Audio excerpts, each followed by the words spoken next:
ये है MacBook air M4। Sorry ये तो M3 है, ये M4 है। फर्क ज्यादा कुछ नहीं है, डिजाइन सेम टू सेम है। M2 से डिजाइन पूरा पूरा सेम है, बस कलर इन्होंने ब्लू वाला लगा दिया। स्पेस ग्रे सबको पसंद था तो उन्होंने स्पेस ग्रे निकाल दिया। तो इस वीडियो में हम इन दोनों लैपटॉप्स को कंपेयर करेंगे। M3 लेना चाहिए, M4 लेना चाहिए, परफॉर्मेंस टेस्ट करेंगे, सारी चीजें आपको बताऊंगा और एंड में मैं बता दूंगा कि आपको कौन सा खरीदना चाहिए।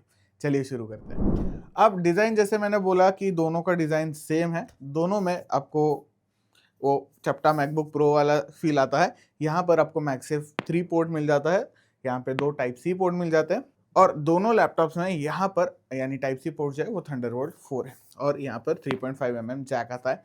अंदर की तरफ चेंजेस करे गए हैं, जैसे कि अगर मैं ये लैपटॉप खोलूँ तो आपको एकदम नया डिजाइन देखने को मिल जाएगा। सेम ही है बट यहाँ पर ज़्यादा चीज़ें हालांकि चेंज नहीं हुई। एक कैमरा आपको नया मिल जाता है, सेंटर स्टेज कैमरा है, 1080p का है और 12 मेगापिक्सल के साथ है, जो M3 में आपको नहीं मिलता। आउट ऑफ द बॉक्स आपको ये सिकोया के साथ मिल जाएगा। मैंने 15.3 पे इसको अनबॉक्स किया था, 15.4 पे अपडेट किया था। मैंने पूरा रिव्यू इसका ऑलरेडी कर रखा है, उसको देखना होगा तो जाके आप लिंक डिस्क्रिप्शन में देख पाओगे। अब इसकी स्पेक्स के बारे में बात करें दोस्तों, तो हमारा काम काफ़ी इंटेंसिव है, हमें रैम की वगैरह ज़्यादा ज़रूरत होती है, तो ये अपग्रेडेड है 24 GB रैम तक। आपको अगर चाहे तो 32 GB तक आप इसको अपग्रेड कर सकते हो। M4 वाला जो है 512 GB तक मैंने SSD भी अपग्रेड करी है और इसकी प्राइस लगभग 1,40,000 है। अब ये M3 जो है वो भी 24 GB रैम है, 512 SSD है। तो हम जब कंपेयर करेंगे तो ज़्यादा डिफरेंस जो है हमें सिर्फ प्रोसेसर से वगैरह देखने को मिल जाएगा, बाकी कोई चीज़ें अलग नहीं है। हाँ, 24 GB जो है ये मैक्सड आउट रैम है M3 के लिए। अगर आप चाहते हो M3 में जाकर कि मुझे ज़्यादा रैम चाहिए तो वो आप नहीं कर पाओगे।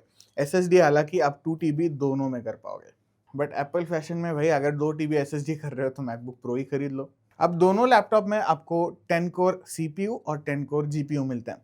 हालांकि अगर आप M4 खरीदना चाहते हो तो बेस मॉडल में आपको 8 कोर GPU मिलता है और 10 कोर CPU मिलता है, बट रैम जो है जो आपको M3 में 8 GB मिलती है, यहाँ पर आपको 16 GB बेस वेरिएंट से मिलती है। बेस वेरिएंट में आपको 256 GB का स्टोरेज भी मिल जाएगा और सेम चीज़ आपको M3 में भी मिल जाएगी। ये भी 10 कोर CPU है, 10 कोर GPU है, बट क्योंकि ये अपग्रेड करा गया है इसीलिए इसका GPU जो है वो 10 कोर है, CPU भी 10 कोर है।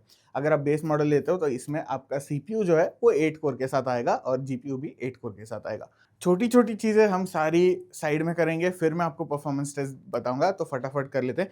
अब बैटरी जो है दोनों में आपको 18 आवर्स का बैकअप जो है एप्पल क्लेम करता है। अब M3 की बैटरी जो है दोस्तों वो 53.8 वाट आवर की आती है, वहीं पे आपका M4 जो है वो 58 वाट आवर के साथ आता है। इवन दो ये क्लेम करते हैं कि 18 आवर्स का आपका बैटरी बैकअप रहेगा, आपको इन रियल लाइफ M4 में ही ज़्यादा बैटरी लाइफ मिलेगी। हाँ, ये दोनों लैपटॉप 2 डे लैपटॉप्स भी बन सकते हैं, आप कैसे यूज़ करते हैं उसके ऊपर डिपेंड होता है। अब दोस्तों डिस्प्ले की भी बात कर लेते हैं। डिस्प्ले में भी दोनों में कोई फ़र्क नहीं है। दोनों में आपको 2500 बाय 1664 का रेजोल्यूशन देखने को मिल जाता है। 500 नेट्स का ब्राइटनेस है जो कि काफ़ी बढ़िया है। अगर आप पार्क में वगैरह बैठकर काम करना चाहते हैं या फिर एकदम लाइट भरे रूम में या फिर कैफ़े में बैठकर काम करना चाहते हैं तो कोई दिक्कत नहीं आएगी। हाँ, अब इसमें आपको एंटी रिफ्लेक्टिव कोटिंग जो है, जो आपको मैकबुक प्रो में वगैरह मिल जाती है, वो नहीं देखने को मिल जाती, तो रिफ्लेक्शन थोड़ा आपको परेशान कर सकता है, बाकी बड़ी चीज़ कुछ नहीं है। ये दोनों डिस्प्ले आपको P3 कलर गैमेट का सपोर्ट दे देते हैं, तो अगर आपको थोड़ा बहुत क्रिएटिव काम करना है, एडिटिंग करना है, मैं कहूँगा कि आप कर सकते हैं। बहुत ज़्यादा डीप रहेगा, टेंस रहेगा तो ये लैपटॉप दोनों गर्म होने वाले, बट काम ज़रूर कर देंगे। इसके अलावा आपको ट्रू टोन भी अवेलेबल है दोनों डिस्प्ले के साथ। अब वापस अगर कैमरा की बात करनी है, दोनों में आपको सिमिलर नॉच देखने को मिल जाता है, बट कैमरा जो है वो बदला गया है M4 में। M4 में आपको वो सेंटर स्टेज कैमरा मिल जाता है जो आपको पहले आईपैड में मिलता था। 12 मेगापिक्सल का कैमरा है 1080p के साथ, काफ़ी बढ़िया आपको कॉल क्वालिटी वगैरह मिल जाती है इसमें, जो कि यहाँ पर आपको हालांकि 10 मेगापिक्सल का HD कैमरा है, वो सेंटर स्टेज वाला नहीं है। आपको कितना मैटर करता है ये आप ही डिसाइड कर लीजिए, बट आपको मिल तो जाएगा। और क्योंकि सेंटर स्टेज कैमरा आ रहा है तो आपको डेस्क व्यू भी मिल जाता है। डेस्क व्यू अगेन मैंने रिव्यू में भी यही कहा है कि कितना प्रैक्टिकल है वो आपके ऊपर है। अगर आप आईफोन कनेक्ट करके यूज़ करते हो तो ज़्यादा प्रैक्टिकल है, क्योंकि ये इमेज का वगैरह काफ़ी ब्लो आउट कर देता है, बट कैमरा काफ़ी अच्छा है। डेस्क व्यू मुझे इम्प्रैक्टिकल लगा। स्पीकर्स की बात करते हैं दोस्तों, दोनों में आपको 4 स्पीकर मिल जाते हैं। अब M1 की जगह जो थी वो यहाँ पर थी, दोनों साइड में, कीबोर्ड के साइड में, बट आपको आगे की तरफ अब जो डिस्प्ले के नीचे है वहाँ पे स्पीकर देखने को मिल जाते हैं या फिर सुनने को मिल जाते हैं, क्योंकि दिखते तो है नहीं। Always do it on my own, so I gotta get through it. And the only thing I know is to love what I'm doing. Never get speaker काफ़ी अच्छे हैं, जो डेप्थ और सराउंड पहले वाले लैपटॉप्स कर पाते थे वो MacBook air M4, M2, M3, M4 तीनों नहीं कर पाते। तो मैं कहूँगा कि ये ठीक करा जा सकता है आगे, अगर 2 स्पीकर कीबोर्ड के साइड में भी लगा देते हैं और 2 आगे रखते हैं तो बहुत ज़्यादा डिफरेंस आ जाएगा। और दोनों में आपको स्पेशल ऑडियो मिल जाएगा, डॉल्बी एटमॉस मिल जाएगा। 15 इंच अगर आप M4 खरीदते हो या फिर M3 खरीदते हो तो उसमें 6 स्पीकर सिस्टम आता है। तो इसमें फ़र्क क्या है, उसमें आपको 2 और वूफर मिल जाते हैं जो कि ज़्यादा ऐड नहीं करेंगे, वो वाइब्रेशन कैंसलेशन के वूफर है, तो साउंड क्वालिटी मोर और लेस सेम रहेगी, मे बी वो ज़्यादा लाउड है। अगर आप एक्सटर्नल डिस्प्ले लगाकर काम करते हैं तो M3 के पहले बात करेंगे। M3 में आप एक एक्सटर्नल डिस्प्ले लगा सकते हैं 4K तक, और उसके बाद ये ज़्यादा सपोर्ट नहीं कर पाता। तो ये आपका लैपटॉप का स्क्रीन और एक एक्सटर्नल 4K डिस्प्ले, ये दोनों चीज़ें सपोर्ट करता है। अब यही चीज़ M4 में अपग्रेड करी गई है। M4 में अगर आप 2 4K डिस्प्ले लगाते हो तो वो काम कर जाएंगे। टोटल 3 डिस्प्ले सपोर्ट करता है इंक्लूडिंग लैपटॉप की स्क्रीन। तो ये एक फ़र्क है, अगर आपको लैपटॉप क्लैम्पशेल मोड में डालकर यूज़ करना है तो आप ज़रूर कर सकते हैं 2 डिस्प्ले के साथ। तो अब मेन पार्ट पे आते हैं कि दोस्तों M4 और M3 में actual day to day usage में बेंचमार्क्स में वगैरह कितना फ़र्क है, तो चलिए देखते हैं। अब दोस्तों 3-4 टेस्ट करने वाले हैं। पहले शुरुआत करते हैं डिस्क स्पीड से।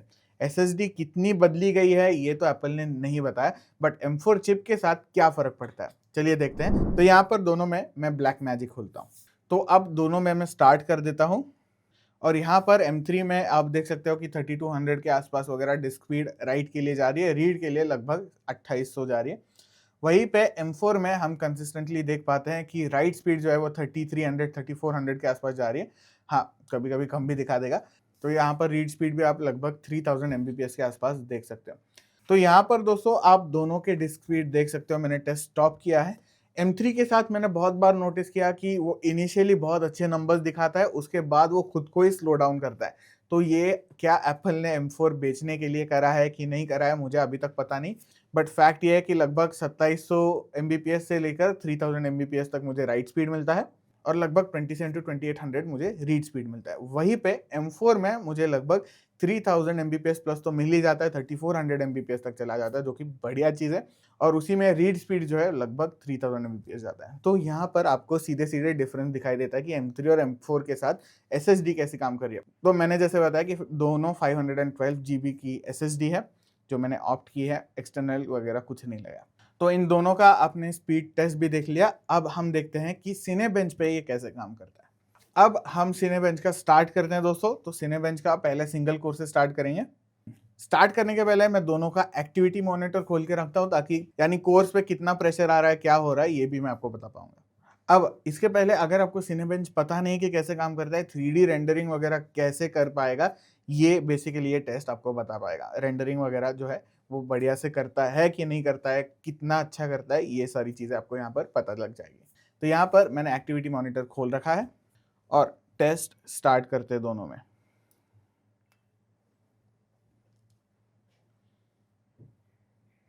तो दोनों में आप देख सकते हो टेस्ट स्टार्ट हो गया है। M4 में जल्दी स्टार्ट हुआ, प्रोसेसिंग वगैरह जल्दी हो रहा है यानी M4 में। तो अब मैं वापस एक्टिविटी मॉनिटर खोलता हूँ, और यहाँ पर अगर मैं CPU में जाऊँ तो यहाँ पर सीधे सीधे आपको दिखाई देता है कि ये 100% पे काम कर रहा है। 100% का मीनिंग ये नहीं है कि भाई ये CPU 100% यूटिलाइज कर रहा है, और मैं आपको दिखा दूंगा ये यही चीज़ आपको M3 में भी दिखाई देती है। दोनों में 10 कोर है, तो ये थेरोटिकली 1000% तक जा सकते हैं। 100% क्यों? क्योंकि ये एक कोर को 100% यूटिलाइज कर रहा है। अब 101%, 101.2% जब वो जाता है, ये एक्चुअली M4 और M3 चिप का कमाल है कि ये एक ही कोर पे 100% प्रेशर देकर नहीं रखता, ये कोर चेंज करते रहता है, ताकि एक कोर पे स्ट्रेस ना आए। M4 और M3 चिप जो है वो मैनेज करते रहता है इंटरनली कि यहाँ पे इस कोर पे देना है, दूसरे कोर पे देना है। तो इसके वजह से आपको 1-2% जो है वो ज़्यादा दिखता है। अब मैं इंडिविजुअल कोर्स भी खोल देता हूँ दोनों में। तो यहाँ पर आप देख सकते हो परफॉर्मेंस कोर्स ज़्यादा काम कर रहे हैं, एफिशिएंसी कोर्स M3 में ज़्यादा काम कर रहे हैं फॉर सम रीज़न। और दोनों की बैटरी में भी आपको दिखा देता हूँ, लगभग 30 to 40% है, जो कि ज़्यादातर लोगों का यूज़ केस रहेगा। तो अगेन हम आ गए परफॉर्मेंस कोर्स पे। आप देख सकते हो कि कैसे हर कोर जो है वो चेंज होते जा रहे हैं। M3 में भी आप देख सकते हो कि एक कोर हो गया, उसके बाद दूसरा कोर सिलेक्ट हो रहा है, फिर तीसरा कोर, फिर चौथा कोर। सेम इसमें भी हो रहा है। अब यहाँ पर आप दोनों में देख सकते हो कि एक एक लाइन आ रही है, यानी हर कोर जो है वो सिलेक्ट हो रहा है, उस पर प्रोसेसिंग करी जा रही है, फिर नेक्स्ट कोर सिलेक्ट हो रहा है। तो यहाँ पर आप देख सकते हो हर कोर में अलग अलग चीज़ें हो रही है, या फिर अलग अलग टाइमिंग पे अलग अलग कोर यूटिलाइज हो रहा है, और वो कितना यूटिलाइज हो रहा है ये आप इस बार ग्राफ से देख पाते हो। अब सिंगल कोर स्कोर जो है वो आप आपके स्क्रीन पे देख सकते हो। मल्टी कोर स्कोर भी हम शुरू करेंगे, और यहाँ पे अगेन मैक M4 ने शुरू कर दिया तुरंत। हम वापस एक्टिविटी मॉनिटर खोलेंगे और दोनों में हम CPU कोर्स कैसे काम कर रहे हैं देखेंगे। तो आप देख सकते हो कि मल्टी कोर टेस्ट में क्या होता है दोस्तों कि सारे कोर काफ़ी काम करने की कोशिश करने लगते हैं, या फिर वो टेस्ट ही ऐसा है कि सारे कोर्स को काम लगाया जाता है। इसमें क्या होता है कि आपका मैक जो है, आप M2 लो, M3 लो, M4 लो, वो गर्म होने वाला है। इसका CPU जो है वो लगभग 5, 6, 7 के कीज जो है उसके आसपास है। तो सबसे ज़्यादा हीट दोनों मैक्स में आपको वहीं पे दिखाई देगी या फिर फील होगी। हाँ, अब बहुत ज़्यादा गर्म हुआ है, आप हाथ नहीं लगा सकते, इतना तो गर्म नहीं होगा। बट ये एक आप चीज़ इम्पोर्टेंट सोच सकते हो कि इसमें वेंटिलेशन ही नहीं है, क्योंकि इसमें फ़ैन नहीं आता, पूरा सॉलिड स्टेट लैपटॉप है ये। तो अगर आप एक्सटर्नल फ़ैन भी लगाते हो तो हाँ, थोड़ा बहुत आपको फ़र्क दिखाई देगा, बहुत ज़्यादा फ़र्क नहीं दिखाई देगा, क्योंकि अल्टीमेटली वो हीट तो अंदर ही ट्रैप हो रही है। यही चीज़ अगर आप मैकबुक प्रो में करना चाहते हो तो स्कोर्स बहुत अलग आएँगे, क्योंकि उसमें फ़ैन्स हैं। तो यहाँ पर दोनों लैपटॉप में आप देख सकते हो M3 जो है वो 8 कोर है, M4 जो है वो 10 कोर है। दोनों के कोर फुल ऑन काम कर रहे हैं, 100% हम चल रहे हैं। और वहीं पे आप अगर वापस CPU के परसेंटेज पे जाए तो आप यहाँ पर देख सकते हो M3 जो है वो 8 कोर है, तो लगभग 723% काम कर रहा है, यानी 8 कोर काम कर रहे हैं, बाकी जो परसेंटेज बचा है वो बाकी प्रोसेसर में। सिमिलरली यहाँ पे भी आप देख सकते हो 971% काम कर रहा है हमारा M4। अब सिनेबेंच का M4 का स्कोर जो है वो लगभग 2160 के आसपास आ जाता है, और मल्टी कोर जो है वो 11,000 के आसपास आ जाता है। मुझे लगता है ये स्कोर मे बी 1 और 2,000 से बढ़ सकता है, but may be thermal efficiency की वजह से, थ्रॉटलिंग की वजह से ये कम हो रहा है। वहीं पे M3 में लगभग 1800 इसका सिंगल कोर है, और 8000 जो है इसका मल्टी कोर है। तो सिमिलर हम नहीं कह सकते, थोड़ा बहुत तो फ़र्क है, बट ओवरऑल मैं कहूँगा कि अपग्रेड 100% है M4 में, क्योंकि कोर्स बढ़े हैं और एफिशिएंसी कोर बढ़े हैं। तो आपकी बैटरी लाइफ जो है वो ओवरऑल लंबी होनी चाहिए, मे बी 1-2 घंटे या फिर 3 घंटे तक ये लैपटॉप ज़्यादा चल सकता है वन कम्पेयर टू M3। अब दोनों लैपटॉप में दोस्तों हम स्पीडोमीटर 3.1 भी टेस्ट करेंगे, क्योंकि ये हमारा API वगैरह टेस्ट करते हैं। अगर आप API कोडिंग वगैरह करते हो, स्पेशली जावा के साथ, जावास्क्रिप्ट के साथ, तो ये टेस्ट आपको बता देगा कि कौन सा भी डिवाइस कितना अच्छा है। तो वो भी एक बार देख लेते हैं। हमें सिर्फ हमारे ब्राउज़र पे जाना है। तो यहाँ पर दोनों में हम टेस्ट स्टार्ट करेंगे और देखते हैं कि स्कोर क्या आता है। मैंने जब लास्ट टाइम टेस्ट किया था तो लगभग M4 में जो है मुझे 50 मिला, जो कि बहुत बढ़िया स्कोर है, स्पेशली कंसिडरिंग कि ये थिन एंड लाइट लैपटॉप है। विंडोज़ में हमारा फुल स्पेक्ड आउट PC जो है वो भी लगभग 40 के आसपास स्कोर लाया था। तो M4 laptop, thin and light laptop, एक टावर PC से आगे है, तो बहुत कमेंडेबल चीज़ है। तो दोनों में स्कोर कम आया है। एक बार वापस हम टेस्ट रन करते हैं।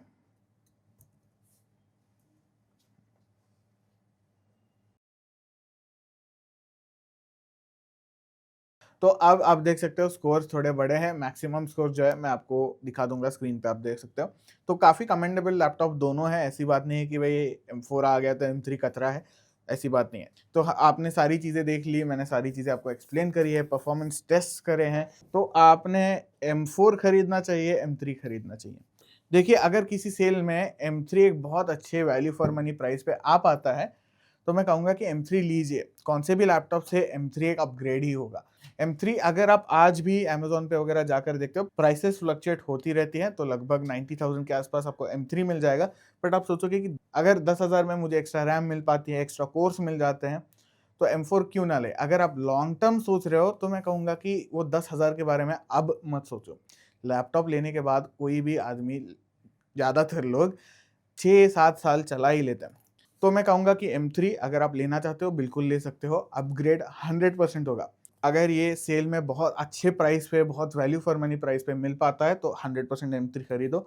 नहीं तो आपका दिमाग यूज़ नहीं करना आपको, M4 खरीदना है, बात भूल जानी है। मैं कहूँगा कि 512 पे आप अपग्रेड कर लो, क्योंकि अगर लॉन्ग टर्म स्पेशली रखना चाहते हो तो 20,000 रुपए अभी मैटर नहीं करेंगे, बाद में जाकर बहुत मैटर करेंगे, और मैक का स्टोरेज बनने में टाइम नहीं लगता, मैं अब भी बता रहा हूँ। तो मेरा विजेता तो 100% M4 है, बट बाय आप इनमें से जैसे मैंने